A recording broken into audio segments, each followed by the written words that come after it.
जी अस्सलाम वालेकुम दोस्तों, मैं हूं अमजद मलिक और आप देख रहे हैं हमारा यूट्यूब चैनल पंजाब दी शान मक्खी चीना।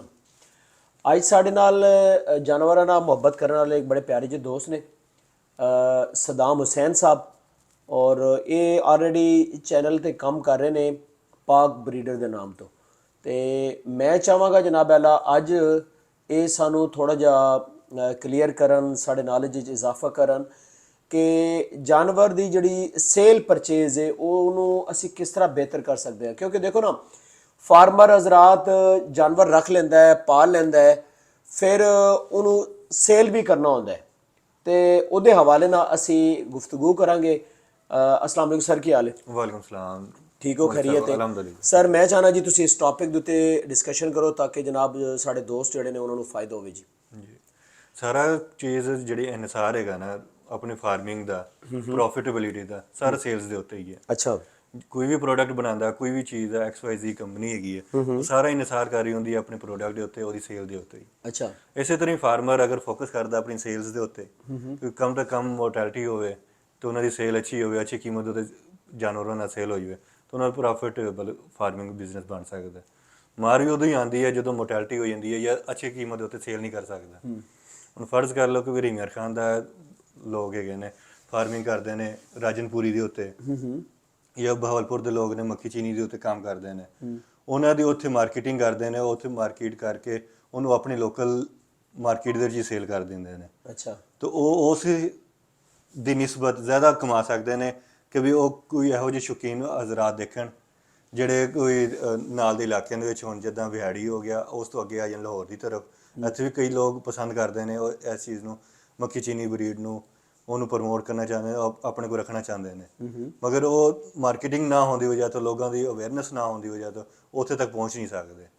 ਬਿਲਕੁਲ ਸਹੀ ਹੈ। ਠੀਕ ਹੈ। ਅਗਰ ਉਹ ਰੀਮਰ ਖਾਨ ਵਾਲਾ ਬੰਦਾ ਲਾਹੌਰ 'ਚ ਆ ਕੇ ਵੇਚੇਗਾ, ਮੇਰਾ ਖਿਆਲ ਹੈ ਕਿ ਵੀ 5-7 ਹਜ਼ਾਰ ਰੁਪਇਆ ਐਕਸਟਰਾ ਕਮਾ ਲੇਗਾ। ਜਿਹੜਾ ਬੱਕਰਾ ਉਹਦਾ 40,000 ਦਾ ਰੀਮਰ ਖਾਨ ਦੇ ਵਿੱਚ ਵਿਕਣਾ ਹੈ, ਉਹ ਇੱਥੇ ਆ ਕੇ 47,000 50,000 ਦਾ ਈਜ਼ੀਲੀ ਵਿਕ ਜਾਣਾ। ਉਹਦੀ ਪ੍ਰੋਫਿਟੇਬਿਲਿਟੀ ਵੱਧ ਗਈ ਉਹਦੀ। ਲੇਕਿਨ ਉਹ ਤੇ ਇਸ ਸੂਰਤ 'ਚ ਨਾ, ਮਸਲਨ ਹੁਣ ਦੇਖੋ ਅੱਗੇ ਆ ਰਹੇ ਨੇ ਜਨਾਬ ਅੱਲਾ ਰਮਜ਼ਾਨ ਤੋਂ ਬਾਅਦ ਕੁਰਬਾਨੀ ਦੇ ਜਾਨਵਰ, ਠੀਕ ਹੈ।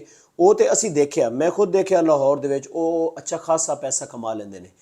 ਲੇਕਿਨ ਮੈਂ ਇਹ ਚਾਹਨਾ ਕਿ ਕੋਈ ਐਸਾ ਜ਼ਰੀਆ ਹੋਵੇ ਜਿਹੜਾ ਕਿ ਫॉर एवर ਪੂਰਾ ਸਾਲ ਫਾਰਮਰ ਹਜ਼ਰਾਤ ਉਹ ਜਾਨਵਰ ਅੱਛੀ ਕੀਮਤ ਨਾਲ ਸੇਲ ਕਰ ਸਕਣ। ਇਹਦੇ ਮੁxtਲਿਫ ਪੁਆਇੰਟਸ ਨੇ ਕਿ ਵੀ ਆਪਣੀ ਮਾਰਕੀਟਿੰਗ ਦੇ ਉੱਤੇ ਜ਼ੋਰ ਲਗਾਉਣ। ਅੱਛਾ। ਲੋਕਾਂ ਨੂੰ ਅਵੇਅਰਨੈਸ ਹੋ ਜਾਵੇ ਕਿ ਯਾਰ ਫਲਾਣੀ ਜਗ੍ਹਾ ਤੇ ਫਲਾਣਾ ਬੰਦਾ ਹੈਗਾ, ਇਸ ਬਰੀਡ ਦੇ ਉੱਤੇ ਕੰਮ ਕਰਦਾ, ਉਹਦੇ ਕੁਆਲਿਟੀ ਪ੍ਰੋਡਕਟਸ ਹੁੰਦੇ ਨੇ। ਦੂਸਰਾ, ਆਪਣੇ ਸੋਸ਼ਲ ਮੀਡੀਆ ਨੂੰ ਸਟਰੋਂਗ ਕਰਨ। ਬਿਲਕੁਲ ਇਸ ਤਰ੍ਹਾਂ ਫੇਸਬੁੱਕ ਹੈਗਾ, ਯੂਟਿਊਬ ਹੈਗਾ, ਹਰ ਕਿਸੇ ਦੀ ਐਕਸੈਸ 'ਚ ਹੈ, ਫ੍ਰੀ ਹੈਗਾ। ਮਗਰ ਅਸੀਂ ਯੂਟਿਊਬ ਫੇਸਬੁੱਕ ਯੂਜ਼ ਕਰਦੇ ਹਾਂ ਸਿਰਫ ਇੰਟਰਟੇਨਮੈਂਟ ਵਾਸਤੇ। ਇਸ ਤਰ੍ਹਾਂ ਹੀ ਸਦਾਮ ਭਾਈ, ਮੈਂ ਤੁਹਾਡੀ ਗੱਲ ਨੂੰ ਟੋਕਦਾ। ਮੈਂ ਵਿਜ਼ਿਟ ਕਰਦਾ ਆਲ ਓਵਰ ਪਾਕਿस्तान। मैं एक चीज़ नोट की है कि इतना अच्छी क्वालिटी वाला लोगों को जानवर है, लेकिन उन्होंने सोशल मीडिया ज़ीरो नहीं कहते ने। हाँ जी।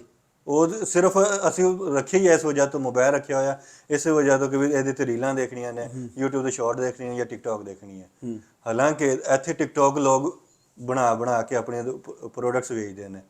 ਅਗਰ ਬਾਕੀ ਕਿਸੇ ਇੰਡਸਟਰੀ ਦੇ ਲੋਕ ਪ੍ਰੋਡਕਟ ਬਣਾ ਕੇ ਵੇਚ ਸਕਦੇ ਨੇ ਟਿਕਟੋਕ ਦੇ ਉੱਤੇ, ਤਾਂ ਕਿਉਂ ਨਹੀਂ ਫਾਰਮਰ ਕਿਉਂ ਨਹੀਂ ਵੇਚ ਸਕਦਾ? ਵੇਚ ਸਕਦਾ। ਕਈ ਫਾਰਮਰ ਹਜ਼ਰਾਤ ਹੈਗੇ ਨੇ ਇਹੋ ਜਿਹੇ ਜਿਹੜੇ ਆਪਣੀ ਜਾਨਵਰਾਂ ਦੀ, ਪਰਿੰਦਿਆਂ ਦੀ ਵੀਡੀਓਜ਼ ਵਗੈਰਾ ਬਣਾਉਂਦੇ ਨੇ। ਸ਼ੌਕੀਨ ਲੋਕ ਉਹਨਾਂ ਨੂੰ ਰਾਬਤਾ ਕਰਦੇ ਨੇ, ਅੱਛੀ ਕੀਮਤ ਸੇਲ ਕਰਦੇ ਨੇ। मेरा ख्याल ये जी कि जितने भी फार्मर दोस्त साड़ी इस वीडियो ਨੂੰ देख रहे ने, वो एक अपना पेज बना लें। बिल्कुल है। समझ आई? अपना मैं तो कहना यूट्यूब चैनल बना लें। सही है। कोई इस कबात नहीं। ये देखो कोई भी तुहाडी एक वीडियो वायरल हो सकती और जनाब तुहाडा हो सकता फार्मिंग चो तुहानू इतना प्रॉफिट ना हो जितना कि फार्मिंग यूट्यूब चैनल तो हो जाए। हर बंदा अपना मैं तुहाडी गल नू कंटिन्यू कराना, हर बंदा टिकटॉक अकाउंट बनाए, फेसबुक पेज बनाए, यूट्यूब चैनल बनाए। सही है। ਉਸ ਤੋਂ ਇਲਾਵਾ ਅਸੀਂ ਜਿਹੜੀ ਡਿਜ਼ਾਈਨ ਕੀਤੀ ਹੋਈ ਹੈ ਪਾਕ ਬਰੀਡਰਸ ਐਪਲੀਕੇਸ਼ਨ ਵੀ ਹੈਗੀ, ਵੈਬਸਾਈਟ ਵੀ ਹੈਗੀ ਹੈ। ਉਹਦੇ 'ਤੇ ਕੋਸ਼ਿਸ਼ ਹੀ ਇਹੀ ਹੈਗੀ ਹੈ ਕਿ ਵੀ ਪੂਰੇ ਪਾਕਿਸਤਾਨ ਦੇ ਬਰੀਡਰਸ ਨੂੰ ਕਨੈਕਟ ਕਰ ਦਿੱਤਾ ਜਾਵੇ। ਅੱਛਾ। ਉਹਦਾ ਕਮਿਊਨਿਟੀ ਬਣ ਜਾਵੇ। ਅਗਰ ਕੋਈ ਲਾਹੌਰ 'ਚ ਬੈਠਾ ਮੁਰਗੀਆਂ ਦਾ, ਬੱਕਰੀਆਂ ਦਾ, ਜਾਨਵਰਾਂ ਦਾ ਕਿਸੇ ਦਾ ਸ਼ੌਕੀਨ ਹੈਗਾ, ਉਹ ਕਨੈਕਟ ਕਰ ਸਕੇ ਰੀਮਰ ਖਾਨ ਦੇ ਨਾਲ, ਉਹ ਕਨੈਕਟ ਕਰ ਸਕੇ ਅੰਦਰੂਨ ਸਿੰਧ ਦੇ ਨਾਲ, ਉਹ ਕਨੈਕਟ ਕਰ ਸਕੇ KPK ਦੇ ਲੋਕਾਂ ਦੇ ਨਾਲ। ਉਹ ਇੱਕ ਸੋਸ਼ਲ ਮੀਡੀਆ ਇੱਕ ਬਣ ਗਿਆ ਕਮਿਊਨਿਟੀ ਬਣ ਜਾਏਗੀ। ਉੱਥੇ ਜਿਹੜੀ ਸ਼ਾਇਦ ਉਹ ਸਰਚ ਕਰਨਗੇ ਉੱਥੇ ਉਸ ਰਿਲੇਟਡ ਬੰਦਾ ਵੀ ਮਿਲ ਜਾਏਗਾ ਉਹਨਾਂ ਨੂੰ, ਉਹਦੇ ਨਾਲ ਕਨੈਕਟ ਵੀ ਕਰ ਸਕਦੇ ਨੇ, ਬਾਅਦ 'ਚ ਬਿਜ਼ਨਸ ਵੀ ਕਰ ਸਕਦੇ ਨੇ। ਇਸ ਤਰ੍ਹਾਂ ਦੂਸਰਾ ਹੈ ਵਾ ਕੋਈ YouTube ਸੋਸ਼ਲ ਮੀਡੀਆ, ਹਰ ਕੋਈ ਐਸੇ ਕੰਮ ਵਾਸਤੇ ਇਸਤੇਮਾਲ ਕਰੇ, ਆਪਣੀ ਪਬਲਿਸਿਟੀ ਕਰੇ, ਆਪਣੀ ਐਡਵਰਟਾਈਜ਼ਮੈਂਟ ਕਰੇ, ਕਿਸੇ ਨੇ ਵੀ ਨਹੀਂ ਰੋਕਿਆ ਹੋਇਆ। ਬਿਲਕੁਲ ਅਸੀਂ ਹੈਗੇ ਸਿਰਫ ਟਿਕਟੋਕ ਦੇਖਣੀ ਹੈ, 2-2 ਘੰਟੇ ਟਿਕਟੋਕ ਦੇਖਦੇ ਰਹਿਣਾ, ਕੋਈ ਕੰਮ ਦੀ ਸ਼ਾਇਦ ਉਹਦੇ ਤੇ ਦੇਖਣੀ ਕੋਈ ਨਹੀਂ। ਮੈਂ ਤੁਹਾਨੂੰ ਦੱਸਣਾ ਬਜਾਨ ਕਿ ਮੈਂ ਤੇ ਆਪਣੇ ਆਪ ਨੂੰ ਨਾ ਬਿਲਕੁਲ ਜ਼ੀਰੋ ਸਮਝਦਾ ਨਾ। ਮੈਂ ਇਹ ਪਲੇਟਫਾਰਮ ਬਣਾਇਆ ਪੰਜਾਬ ਦੀ ਸ਼ਾਨ ਦਾ, ਮਿਹਨਤ ਬਹੁਤ ਕੀਤੀ ਹੈ, ਮੈਂ ਆਪਣੇ ਆਪ ਨੂੰ ਜ਼ੀਰੋ ਸਮਝਦਾ। ਉਸਨੇ ਬਾਵਜੂਦ ਸਦਾਮ ਭਾਈ ਪਾਕਿਸਤਾਨ ਦੇ ਵਿੱਚ ਮੈਂ ਜਿਸ ਫਾਰਮ ਤੇ ਵੀ ਚਲਾ ਜਾਂਦਾ ਨਾ, ਯਕੀਨ ਕਰੋ ਕਿ ਲੋਕ ਮੈਨੂੰ ਵੀ ਕਾਲਾ ਕਰਦੇ ਨੇ ਔਰ ਫਾਰਮਰ ਨੂੰ ਵੀ ਕਾਲਾ ਕਰਦੇ ਨੇ ਕਿ ਜਨਾਬ ਸਾਨੂੰ ਜਾਨਵਰ ਚਾਹੀਦੇ ਤੇ ਸ਼ੌਕੀਨ ਜ਼ਰਾ ਪੂਰੇ ਪਾਕਿਸਤਾਨ 'ਚ ਹੈ ਨੇ। ਇਸ ਦਾ ਮਤਲਬ ਹੈ ਕਿ ਯਾਰ ਤੁਸੀਂ ਸਾਰੇ ਦੇਖੋ, ਇਹ ਅਸੀਂ ਹੁਣ ਅਗਰ ਇਹ ਕਹੀਏ ਨਾ ਤੁਹਾਨੂੰ ਕਿ ਜੀ ਤੁਸੀਂ ਸੋਸ਼ਲ ਮੀਡੀਆ ਬਣਾ ਲਓ, ਹਾਲਾਂਕਿ ਇਹ ਸਾਡਾ ਨੁਕਸਾਨ ਹੈ ਕਿਉਂਕਿ ਸਾਡਾ ਚੈਨਲ ਚੱਲ ਰਿਹਾ, ਤੁਸੀਂ ਸਾਨੂੰ ਬੁਲਾਉਂਦੇ ਹੋ, ਅਸੀਂ ਵੀਡੀਓਜ਼ ਬਣਾਉਂਦੇ ਹਾਂ, ਸਾਡਾ ਫਾਇਦਾ ਹੈ ਉਸ ਵਿੱਚ। ਲੇਕਿਨ ਅਸੀਂ ਤੁਹਾਨੂੰ ਇਹ ਮਸ਼ਵਰਾ ਦੇ ਰਹੇ ਹਾਂ ਕਿ ਹਰ ਫਾਰਮਰ ਆਪਣਾ YouTube ਚੈਨਲ ਬਣਾਵੇ, ਆਪਣਾ YouTube ਹਰ ਚੈਨਲ ਫਾਰਮ ਦੇ ਨਾਮ ਤੋਂ YouTube ਚੈਨਲ ਬਣਾਵੇ ਹੋਵੇ। ਨਹੀਂ ਤਾਂ ਆਪਣੇ ਇਲਾਕੇ ਦੇ ਵਿੱਚ ਨਾ ਬੇਸ਼ੱਕ ਕੋਈ ਲਾਹੌਰ ਦਾ ਹੈ, ਕੋਈ ਕਸੂਰ ਦਾ, ਕੋਈ ਇਸਲਾਮਾਬਾਦ ਦਾ ਬੰਦਾ, ਉਹਨਾਂ ਦੇ ਇਲਾਕੇ ਦੇ ਇੱਕ ਅੱਧਾ ਫਾਰਮਰ ਇਹੋ ਜਿਹਾ ਕੰਮ ਕਰ ਰਿਹਾ ਹੋਣਾ ਆਲਰੇਡੀ, ਬਿਲਕੁਲ, ਤੇ ਉਹਦੀ ਸੇਲਸ ਦੇ ਵਿੱਚ ਤੇ ਆਪਣੀ ਸੇਲਸ ਦੇ ਵਿੱਚ ਕੰਪੈਰੀਜ਼ਨ ਖੁਦ ਕਰਕੇ ਦੇਖ ਲੈਣ। ਅੱਜ ਇਹ ਦੇਖ ਲੈਣ ਕਿ ਵੀ ਯਾਰ ਆਪਣੇ ਸਾਡੇ ਇਲਾਕੇ ਦਾ ਕੌਣ ਬੰਦਾ ਹੈਗਾ, ਉਹਨੂੰ ਜਾ ਕੇ ਮਿਲਣ ਤੇ ਉਹਦੇ ਕੋਲ ਪੁੱਛ ਲੈਣ ਕਿ ਵੀ ਯਾਰ ਉਹਦੀ ਕਿੰਨੀ ਸੇਲ ਹੈਗੀ ਹੈ ਤੇ ਤੁਸੀਂ ਆਪਣਾ ਕਿੰਨਾ ਸੇਲ ਕਰ ਰਹੇ ਹੋ।